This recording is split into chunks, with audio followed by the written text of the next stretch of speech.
Hey, everybody. We're going to start this thing. Us in the physical space are just talking about stuff, so I'm trying to be very attentive to all the people following online that have been waiting for like 10 or more minutes. So thank you for being there, and thank you for your patience. I am Rob McLennan, the host of the Factory Reading Series, which recently celebrated 30 years. And the past 20 years, the series has been mostly based, at the Carlton Tavern in Parkdale Market, 2 blocks away from where I was born. How many people can say they run a reading series 2 blocks away from where they were born? I think that's cool. It's fine if no one else cares. I'm okay with that. So this is the 13th year of both Versefest and the Factory Lecture Series, which, obviously an extension of the reading series. To prepare for today's event, solicited poets are asked months in advance to present and prepare an informal lecture on any topic concerning writing, ranging from their own writing practice, a particular favorite author, or subject to more wide-ranging ideas of the craft. And the series has hosted some 24 poets over the years, from Wah Win, David O'Meara, and Clara Duplessis, to Gil McElroy, Barry McKinnon, and Paige Ackerson-Keeley. Today we have 2 poets, Amy Dennis and Natalie Eilbert. I'm hoping I practiced how to say your name. Did I do it right? Very nice. Oh, all that work's paid off. Feels very good. Amy Dennis is going to be first. In addition to publications in England and France, Amy Dennis's poetry has appeared in more than 20 Canadian literary publications, including CV2, Event, Queen's Quarterly, and Prairie Fire. Her poetry has been nominated for 2 National Magazine Awards, Random House Creative Writing Award. She placed second in UK's National Bedford Open Poetry Competition. While completing her PhD in literature, she published The Complement and Antagonist of Black, or The Definition of All Visible Wavelengths, a chapbook with Above Ground Press, like back in the 50s. That was a while ago, right? That was a while ago.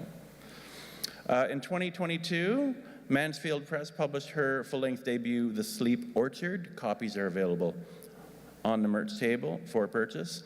Amy's collection of ekphrastic poems in response to the life and art of Arshil Gorky. Currently, she works as a learning facilitator and professor. Hey.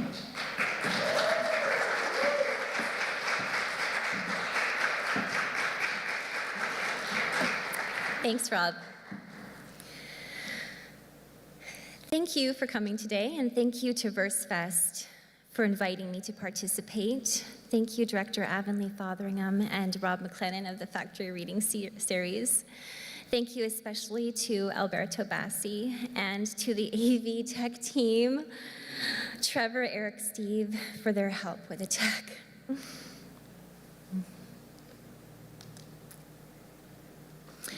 It was the painting by Arshil Gorky called 1 Year the Milkweed that in 2010 I stumbled across online while living in England.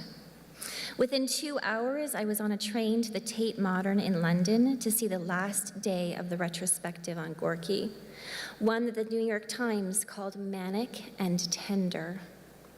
Look at how the artist has allowed so much to drip.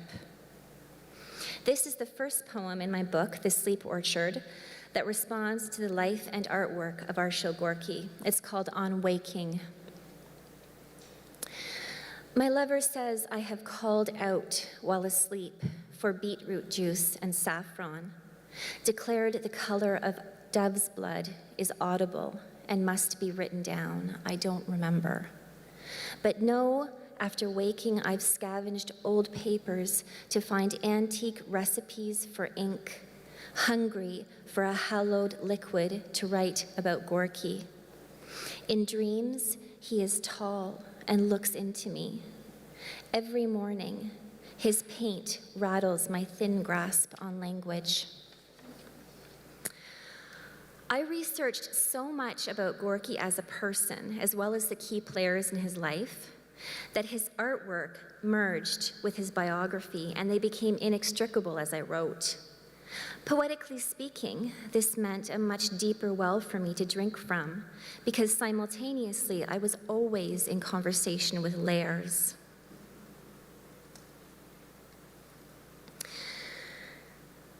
For example, this is a poem that I wrote for Gorky's youngest daughter.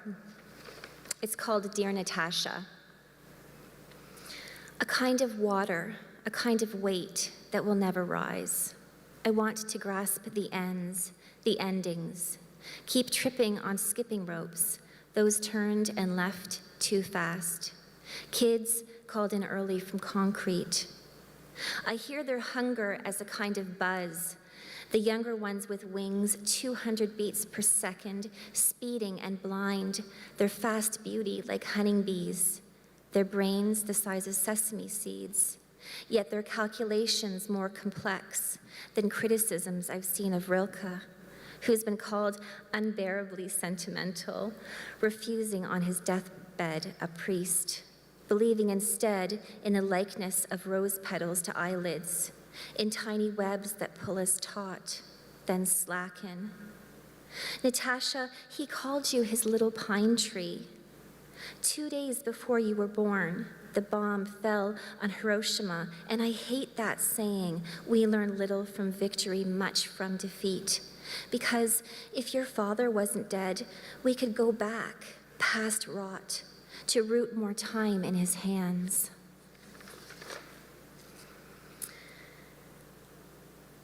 In order to illustrate the difference between looking at a painting and looking at a painting with a bit of biography attached, I'll defer to John Berger and his BBC lecture series and book, Ways of Seeing. Berger first asked us to consider this painting of Van Gogh.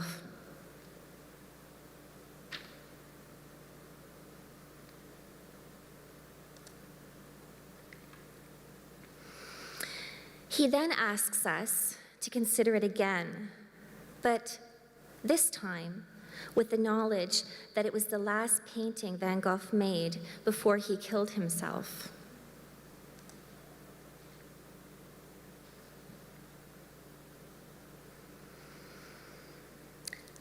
Gorky aligned in part with the Surrealists. The idea of expressing the subconscious through paint. Using personal expression and abstraction, he was also active within the New York School of Painters that wanted to convey themselves emotionally through paint as individuals, freely and spontaneously, rather than being tied or limited to recognizable subject matter. I like to write ekphrastically, so poems that respond in some way to visual art. And the definition is far more expansive, but just for the purpose of today's talk, this is what I'll put up there. You know, it's a curious thing when an ekphrastic poet responds to artwork that's abstract.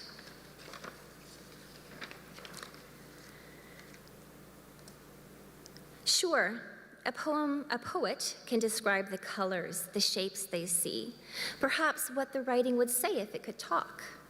But what's the dynamic when a poet responds to an abstract painting? My poem that I'm about to read to you has recognizable content, while the painting I'm responding to doesn't.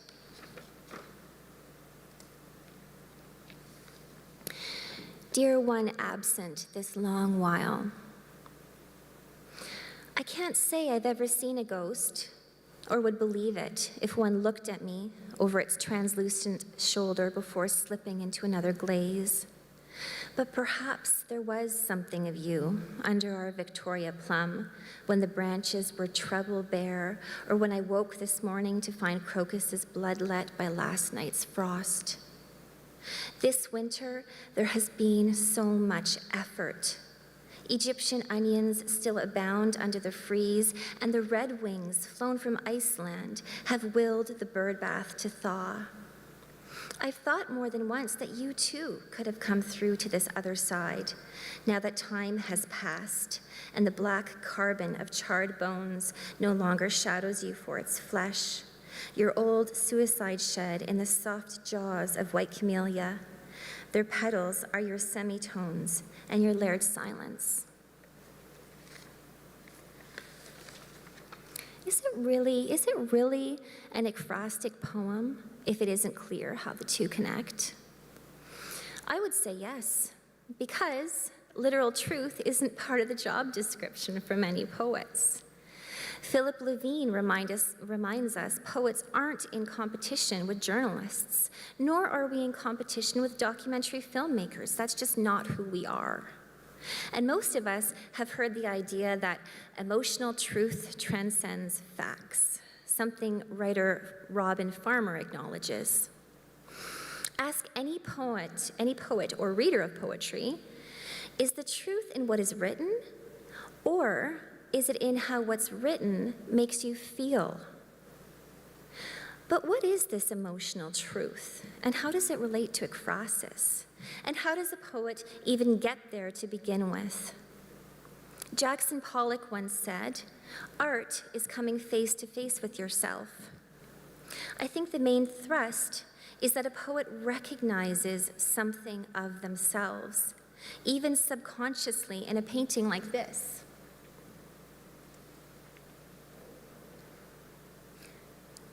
Or like this. Is there a scent or a sound, some small or essential part of who you are, or maybe what your life has been here, somehow reflected?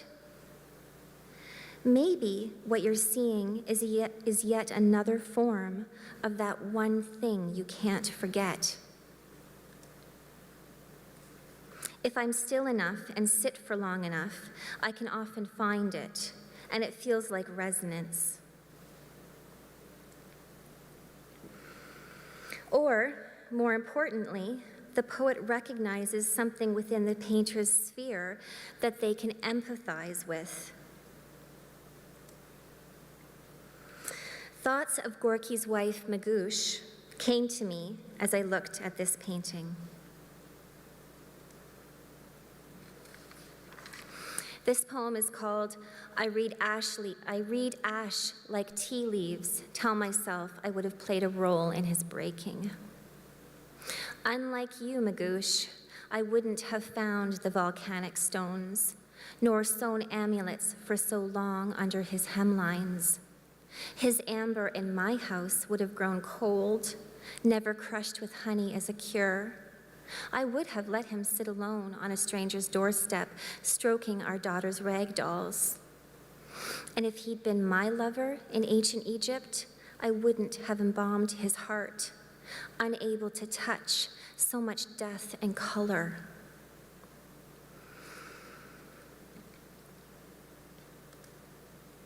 If it feels like you can't find yourself in a painting at all, if nothing resonates, the very act of grasping is worthy of consideration, because the part of you that's blank in front of a painting is also part of who you are as the poet. I feel this lack of connection with a work of art can be likened to negative space in a painting. The absence means something. In the study of visual art, we're encouraged to consider the negative space around the object and not just the object itself. So why not translate this into the poet's process and experience? In the next poem, I had trouble connecting with this artwork. I struggled how to respond. It's called To Project, to Conjure. How to say that word for the rug-burned streak of flood water without blessing, where your children were left to smudge their hands. Although I know it sounds warm to the skin like amber and will not float in brine. It stings, smells of clean sweat and brown sugar, unlike lapis or impasto jade. Pollock said it should risk more ugliness, and ugliness has its small part in what I strive to pull through my trachea like a bloodless apple gall. How to mouth a clenched blossom shut by wasps. If only I could say, in one syllable or two, why swifts don't touch the ground the first 3 years of their lives.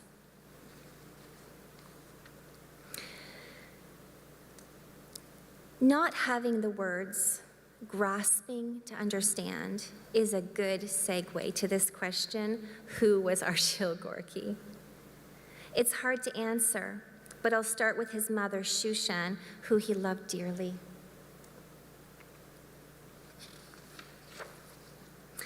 This is called Meditation on White, traced backwards, response to Charred Beloved. Named after lilies, his mother Shushan warmed her infants in cradles lined with sand, grew daughters to face east and Hail Mary. Each November, string-tied from the ceilings, she dried pears, their skin distilled with rippled sugar and the deathly look of withdrawal.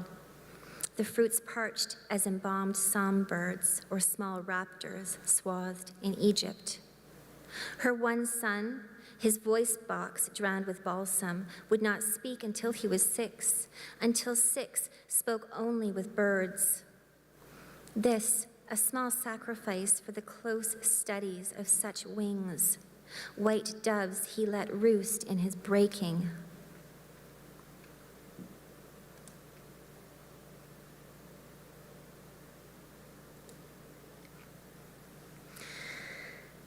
The name given to him at birth was Vozdenik Adoyan, born around 1902. Gorky was 13 or younger, we don't know his exact birth, when Turkish troops brutalized Armenians in what the Canadian government now recognizes as genocide. Gorky, with his mother, young sister, and thousands of other Armenians were forced on a 100-mile death march into the Syrian desert.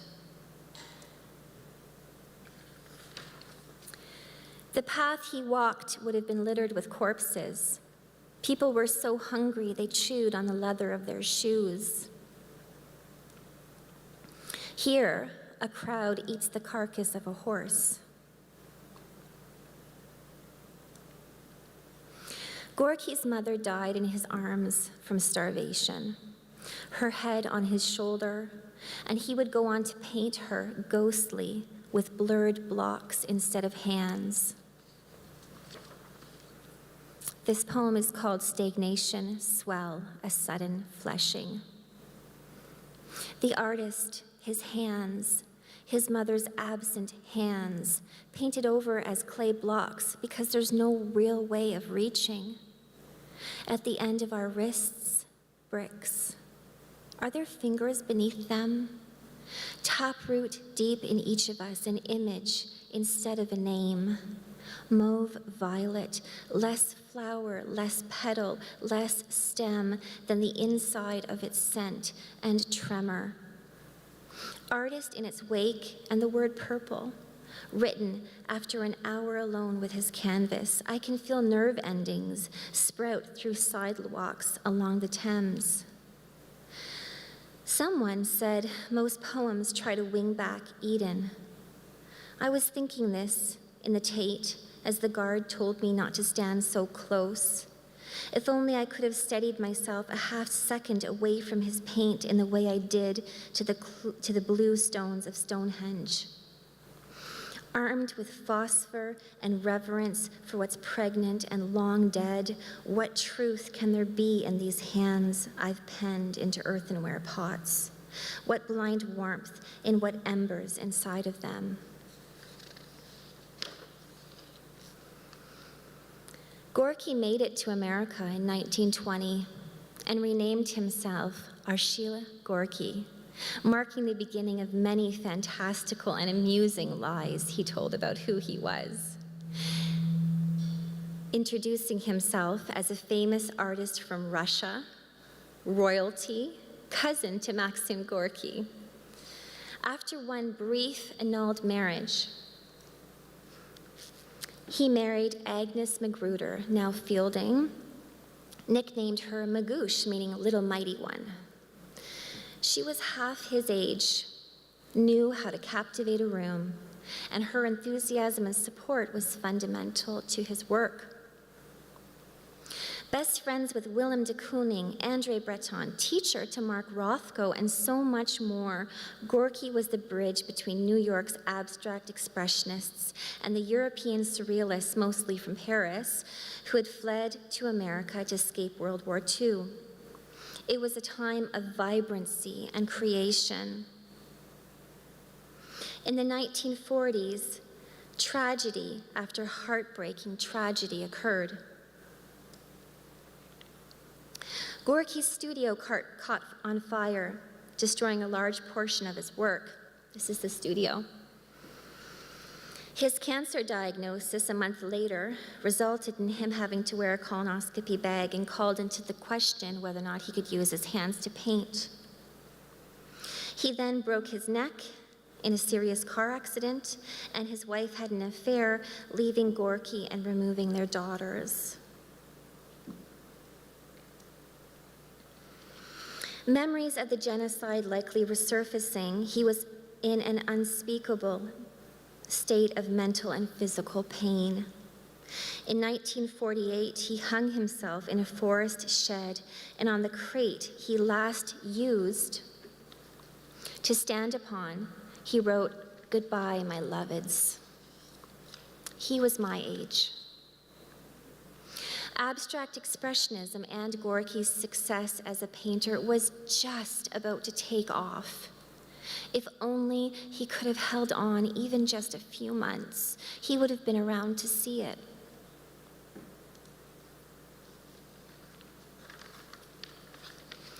This poem is called Face to Face with His Agony, 1947.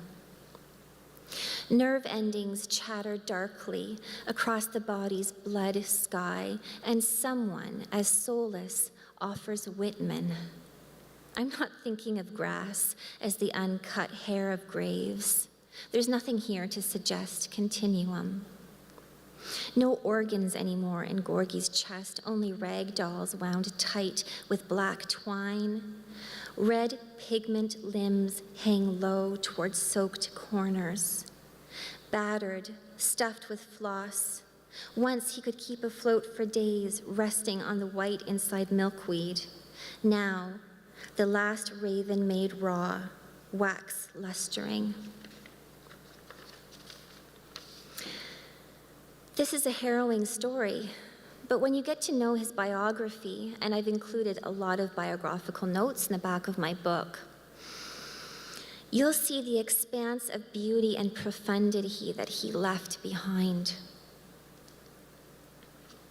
Some say Gorky was the greatest American artist at that time, even better than Jackson Pollock, his rival, who is now a household name.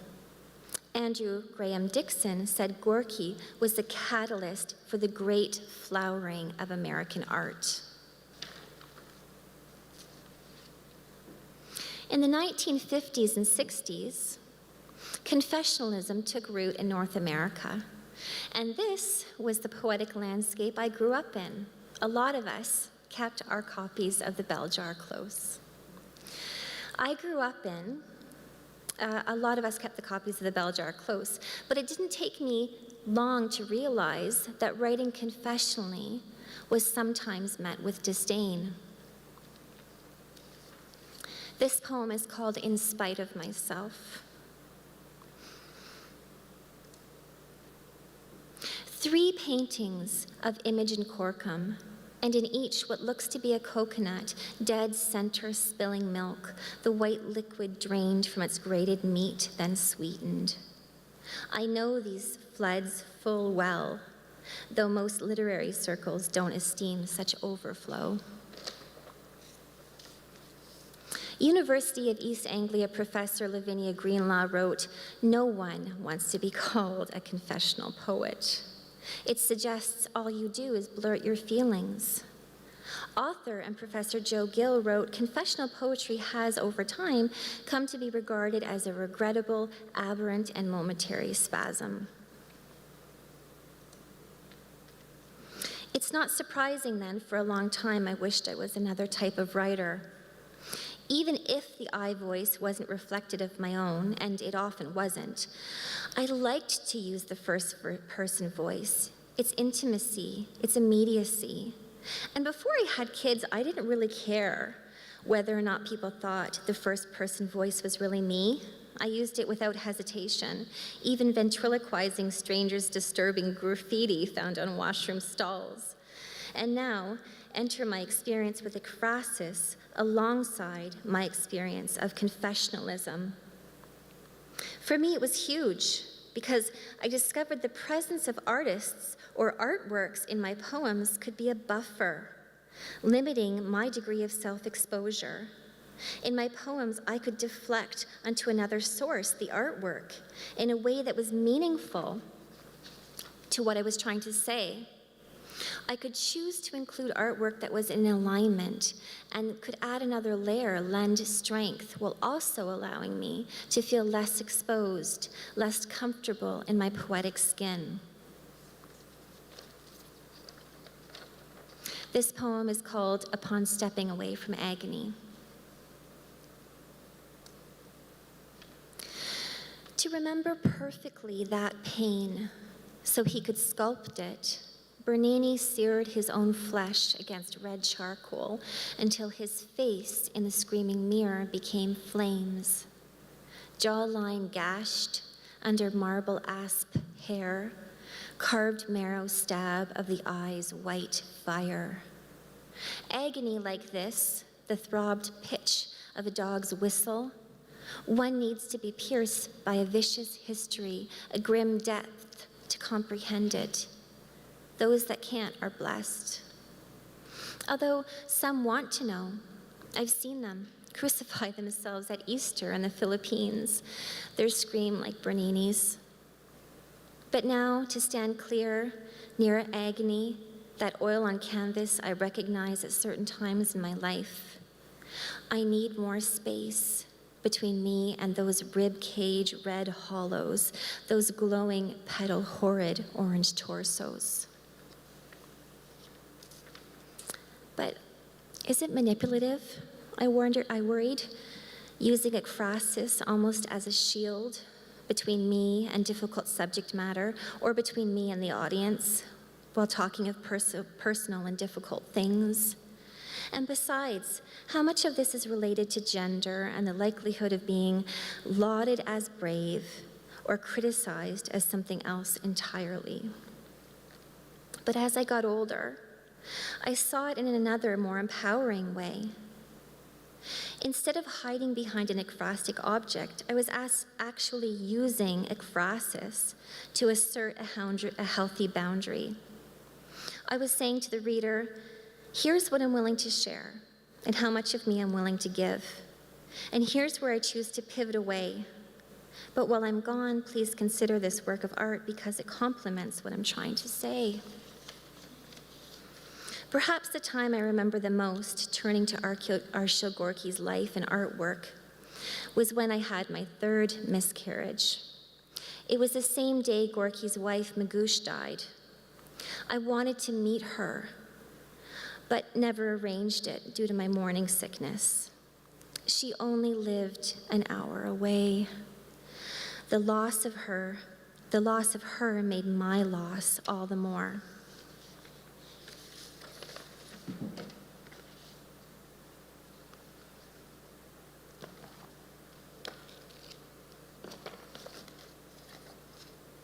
This poem is called Two Miscarriages, Summation, 1947. There's lots of poems of Gorky's that I responded to at this time, but I chose this one to show you today. Under mud, my third baby, before it could form hard bones. Like the last one lost, it would rather disintegrate than be scraped from me, wanting to stay longer inside, but there's no way it can with no heartbeat. No heartbeat. In sleep, small coins cover skin still fused over eyelids. Every morning, I wake to daylilies that will live their given hours until. Magoosh, her obituary in the Times, this punctuated season of loss. Her cigarettes rolled by hand are ash now, bringing back these deaths of mine. She said, there is no end to the yes and no to every aspect of our lives, and they ask if I want them cremated, if I want to see what I can feel unspun in a blood creek. Do I bury them perhaps under a fruit tree in a green yard? Because after all, it is spring now, soon summer. Induced, all I can do is spray the naked length of my body with perfume. Although I can't bring myself to hold them, I still need them to sense I am here. Home, done with summation, I stare at the limit, not able to think of what this canvas would look like without its form, pendulous on a dark, thin cord. No center contour that is cello dulcet and promising as a cocoon. Come loose, silk around pupas, clots, become larger, the red, it hurts how hollow the unhallowed gray. The doctor, armed with a camera that could see into my womb, called me sweetheart and said it was empty.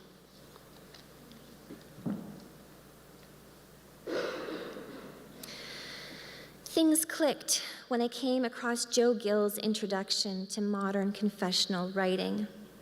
In paraphrase, she writes that one of the ways modern confessional writing distinguishes itself is through the decentering of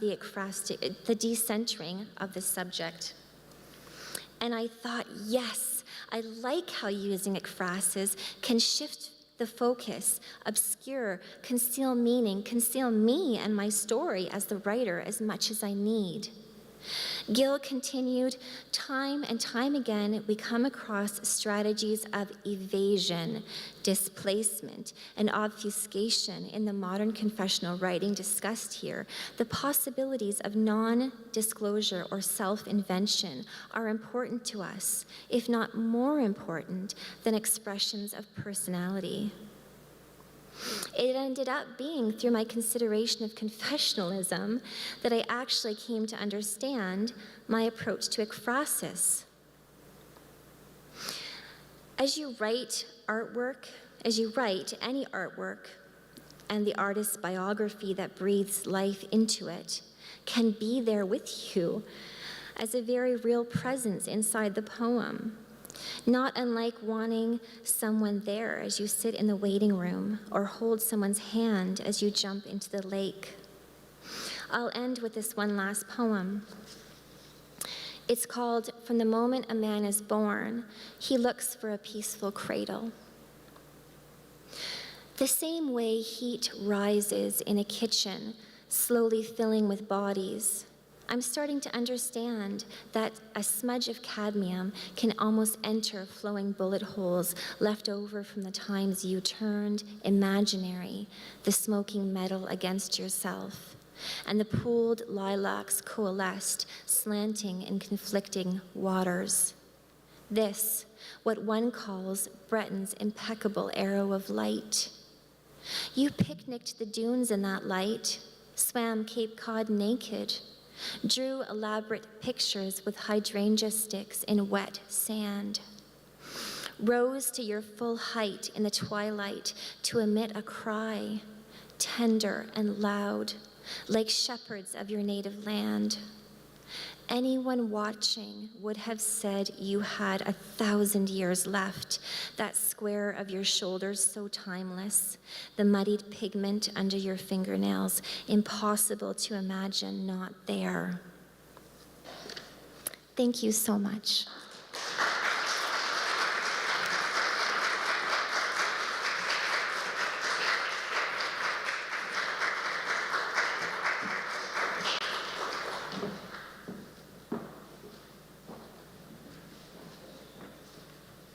That was great. I should mention, too, that both authors have brand new books over at the merch table, and they both have new poems in this thing, which is free, near the merch table.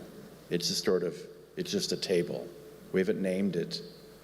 It's just a table, but it's on that table. Our second presenter today is Natalie Albert.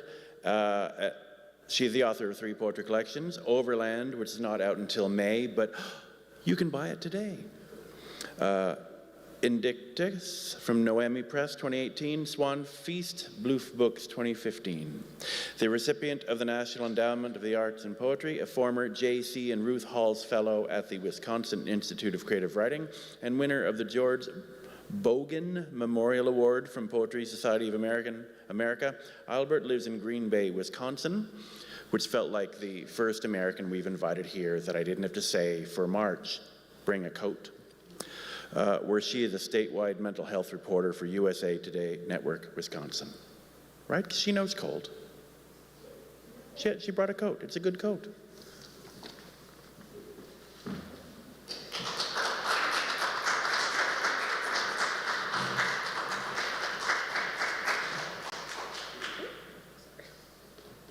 Having a great time getting up on stage. I like this behind me, the plow and the song, so I like it. Okay, so hello everybody. Thank you so much, Rob, for having me. Should I move this out of your way? Yeah, if you want. All right, bye. I did like the art behind me, but that's okay. There's not going to be any art accompanying mine. I apologize in advance for that. So I am going to read a talk that I give about climate change and the use of poetry. I'll start with an acknowledgement. I love land acknowledgements that everyone does here. We should do it in America as well, more often at least. So I want to acknowledge that we are on the traditional, ancestral, and unceded territory of the Anishinaabe and Algonquin Nation. So I'm going to jump into this talk, and there's an epigraph from C.D. Wright, who says, "Poetry is nothing if not equipped for crisis." Yeah, it's a good one. I'm done now. Just gonna leave. When I look the word up, the origins of the word threshold aren't clear. One theory considers a threshing area located adjacent to living areas of a house, which conjures images of treading and trampling wheat. We know it in contemporary terms, of course, as a doorsill, a point of entering. We use its metaphor liberally. The word, embedded with violence and utility, acts as a flashpoint in climate change coverage. Earth is likely to cross a critical threshold for global warming in the next 10 years, for example. Failure to act will amplify the effects we're already seeing.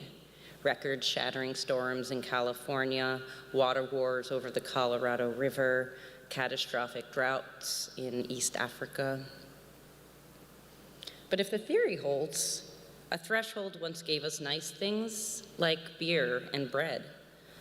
It gives us the potential to move from one room to the next. In fact, we're not under any obligation to shift our environments. That it is there is enough. And at our peril, we can make the choice of whether we flee one room for another.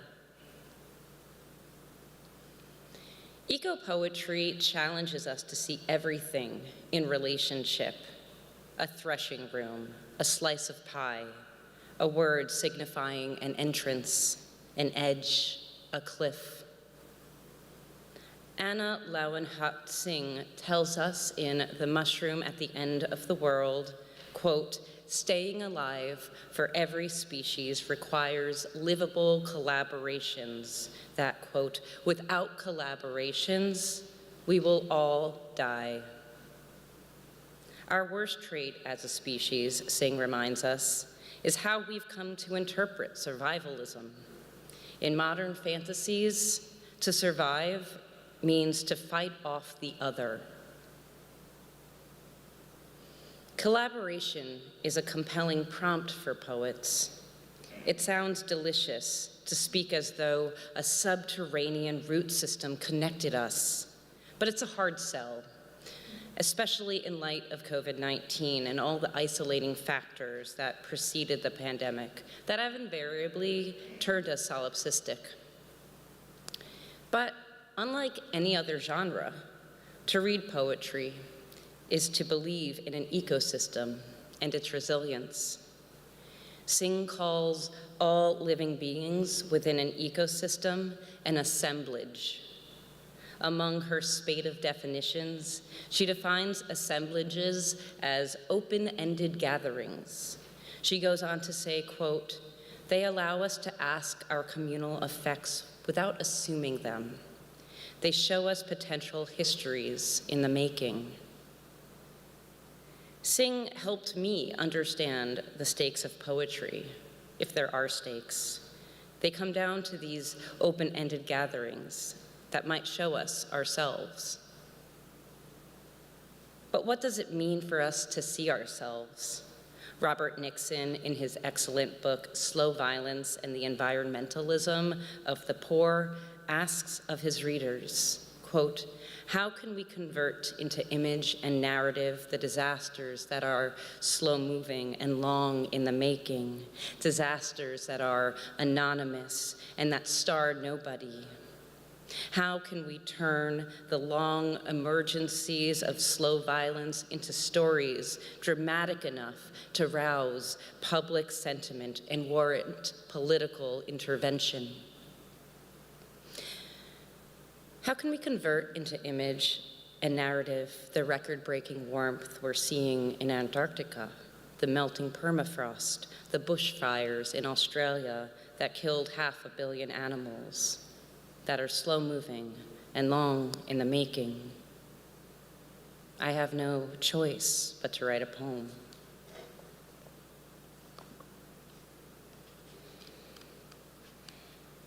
Earth, Oh, problems. I've never been resilient anyway. The ropes eventually biodegrade around my wrists. Phosphor is a pretty, pretty word, even as it modifies runoff. When I tell academics we've entered a threshold without bugs, they laugh and tell me I should come to the South and say that.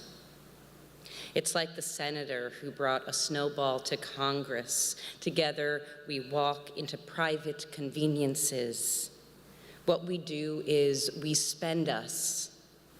I am not empty of metaphor. I am tired of multitudes, the indelible crush of leaves, grass upturned in battle for the ball, gravel, gravel. Animals grow bigger at the end of their epoch. The wind soothes only when we need confirmation. Close your eyes to breeze. I am not the promise of forgetting. I merged regretfully, and I too missed the point. No tonnage, no respirators, no Edenic twist. Oh, chronic, heavenless now, look. A scorch mark in California lumber resembles the tilted shape of Saturn, the pretty, pretty rings of disaster, crashed moon cores, why I'm done with landscape. Below this beauty, nothing lives. Disaster, my hands shake with its white vantage. Oh, problems, my plastic, movable cunts. Disaster, a word loved by what comes after. And we without stars, our bodies alive, thickened.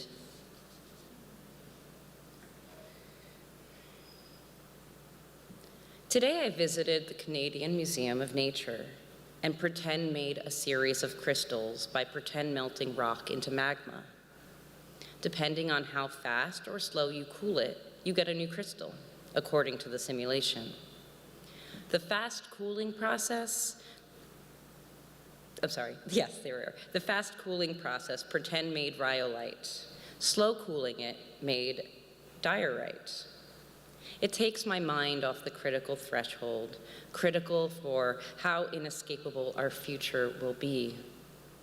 A series of thresholds collapsing behind us so that we must face life-threatening heat waves, water and food shortages, and coastal flooding in a world annihilated of choices.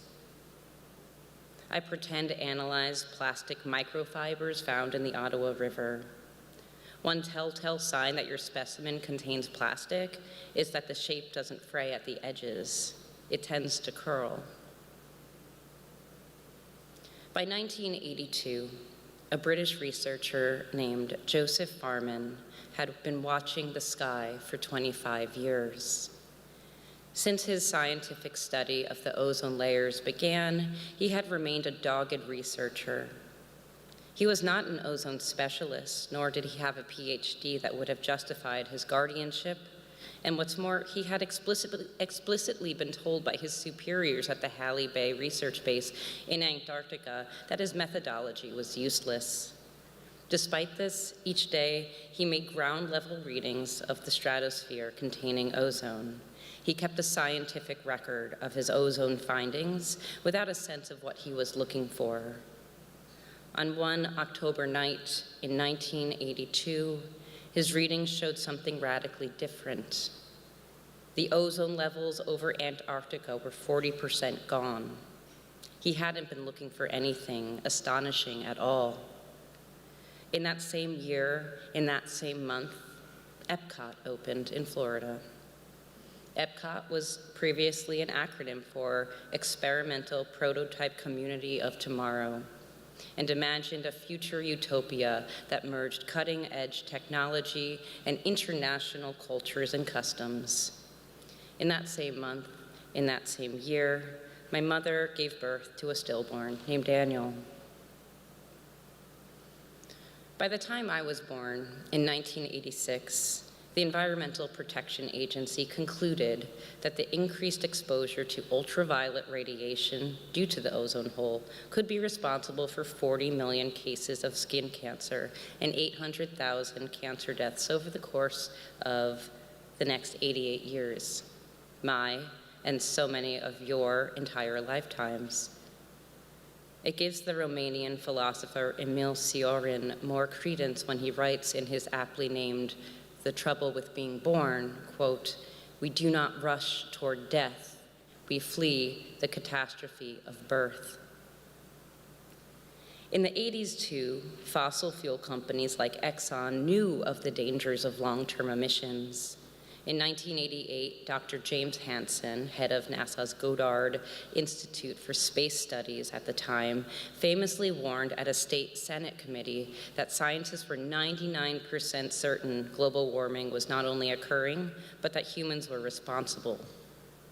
He told the Senate, quote, "Altogether, the evidence is that the Earth is warming by an amount too large to be a chance fluctuation." Even as he spoke unequivocally,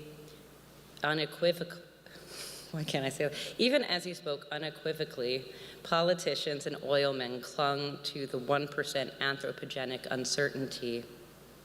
Many now critique scientists for how they chose to communicate during this precarious time, their urgency tensed beneath dry, careful terms.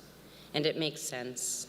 Not since Rachel Carson's defense against DDT in 1962 had such an urgency come across with progressive results. Most scientists are bad at communicating their findings to laypersons in such a way that would galvanize people into action. 30 years later, and on the subject of the climate crisis being communicated poorly, Dr. Hansen would say in an interview with Elizabeth Colbert, "To the younger people of Earth, I'm sorry we're leaving the world in such a fucking mess. I have no choice but to write a poem." Kalish. I don't know how many ways a body can end. Night is a steady calculus, volitional in its grief. What was resolved in all of these books on poisoned water and child cancer yielded no causation.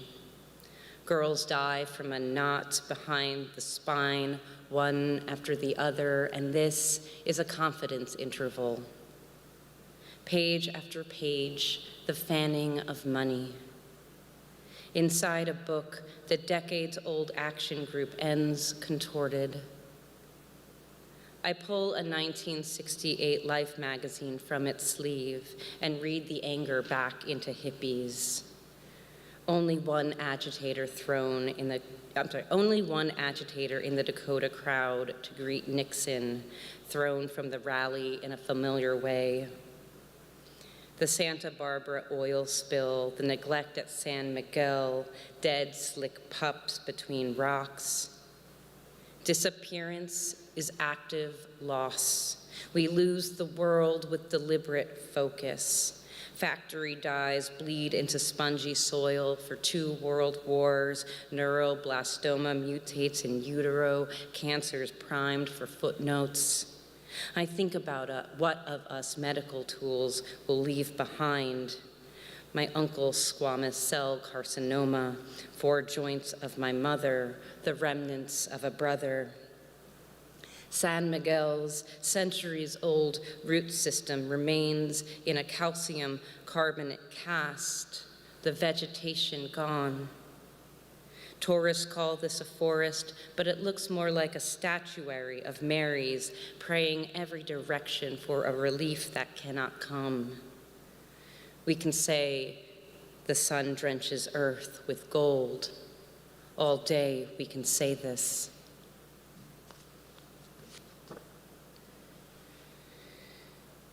I'm sitting in Equator Coffee in Ottawa, nestled in the National Arts Center, watching people gather to glimpse the beast, the limo carrying my president. I learned that there's a decoy beast, a decoy president. The beast is hermetically sealed, the tires impervious to flats, the car doors as heavy as an airplane's. Mitski's A Horse Named Cold Air comes on. A lake with no fish is the heart of a horse named Cold Air. A reporter dared to ask my president about some recent environmental contradictions. Biden's silence on Enbridge, approving Project Willow despite his campaign promise to end new oil and gas drilling on public lands and waters. Line 5, a 645-mile petroleum pipeline, is part of the larger Enbridge Lakehead system. It carries oil from Superior, Wisconsin, across Michigan's Upper Peninsula, through northern Michigan, down to the Thumb region, and under the St. Clair River to Sarnia, Ontario. The pipeline crosses through the Straits of Mackinac, 400 rivers, streams, and wetlands.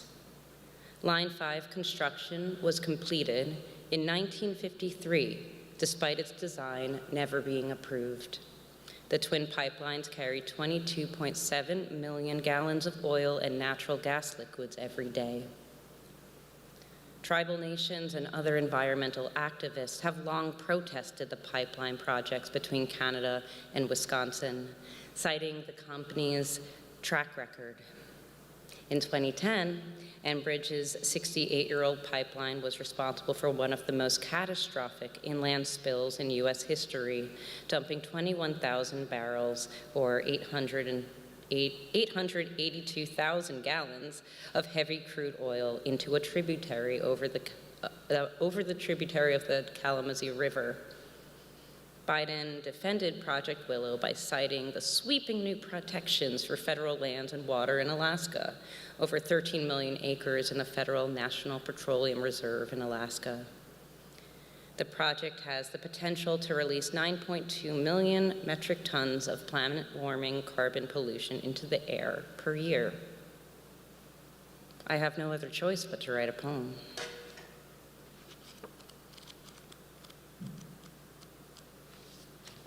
Gunmetal gray.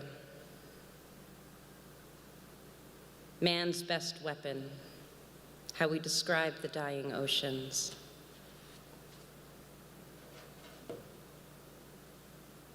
I want to consider assemblages and how poetry can respond to this multi-species death. We, Part of the multi-species are that, quote, abject multitude with whom William Wordsworth so sympathized in the prelude when he wrote, "For where hope is, there love will be for the abject multitude."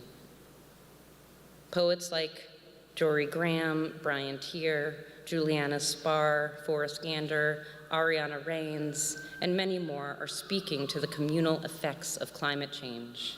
They collaborate through what Singh defines as a contamination, which in her mind is a necessary diversity. It stands as a solution to self-containment, which is a capitalistic interpretation of nature that maximizes personal interest over transformations through encounters in nature. Every day, I find new ways and reasons to have a panic attack. Then I eat a salad and attempt to access my interior life, which should be rich, I'm told.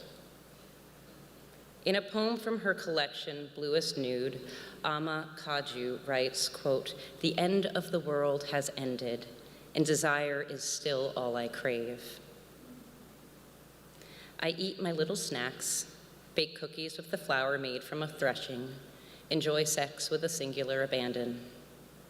Kaju continues the thought, "Oh, to be stone, sexless and impenetrable.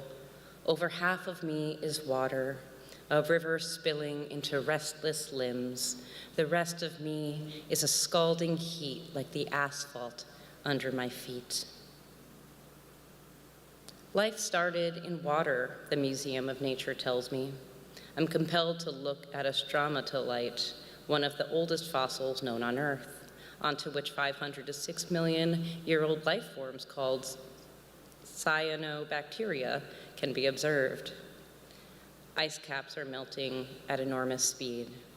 The Intergovernmental Panel on Climate Change estimates that global average temperatures will rise 1.5 degrees Celsius above pre-industrial levels in the first half of the 2030s as humans continue to burn coal, oil, and natural gas. I watch a chunky starfish cling to the glass of a tank, its limbs accidental stars for us to gaze at with wonder. I have no choice but to write a poem.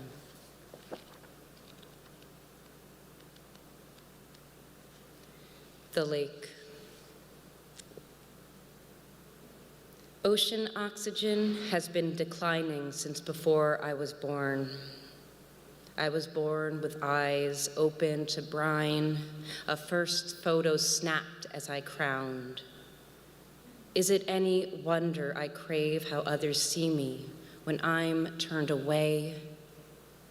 For reasons unbeknownst, I was made from oxygen, deprived of my older brother who died before he had a chance to die. In infancy, my eyes rolled to the back of my head and I convulsed, suffocating. Doctors believed my coma would render me damaged. I woke up. Crowded by oxygen, the world keeps us. For now, it spins the way a story with no way out might. Lopsided arcs I wake up within. Years ago, a nurse predicted that I would faint because circles crowded my eyes. Hypoxia, an example of presence as absence, my body as the cooling wake of my body. At bus stops, poisons travel with ease through my blood.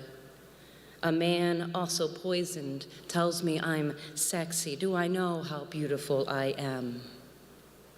In years, my face will interpolate new grammar as scientists calculate what is missing in the missing. There isn't much to know. I stare for 7 hours straight at my new nephew. His name, like the ocean, is gray. Born alive, how easy language pretends utility, that we become the isolation of meaning we are not. How could we? Junk is all around us, scattering without the confidence of metaphor. I stared for 7 hours straight at my newborn nephew. We grow beyond a road, always a neural pathway or a concrete one, and it is no different how we come to loss, not when the ocean comas far away, the sea a trembling memory of land. I do not mean to sound precious, but what separates water and sea is economic function over thirst. Theoretical newborns warm the future. Plastic elephants and whales, creatures drawn into circles, black, happy eyes. It is easy to see an animal stitched into linen. There is joy in misrepresentation. A polar bear swims impossible miles stitched into its end. When a great land mammal sinks from land, it isn't the past we care about. It is never present. I was born with eyes open. The biomedical tools that delivered me in 1986 fill an inch of underwater landfill. Everything made gets discarded. Thermometers rust, a teddy bear molds. Think garden, think my nephew's eyes are gray. Each time he blinks, they darken. Thank you.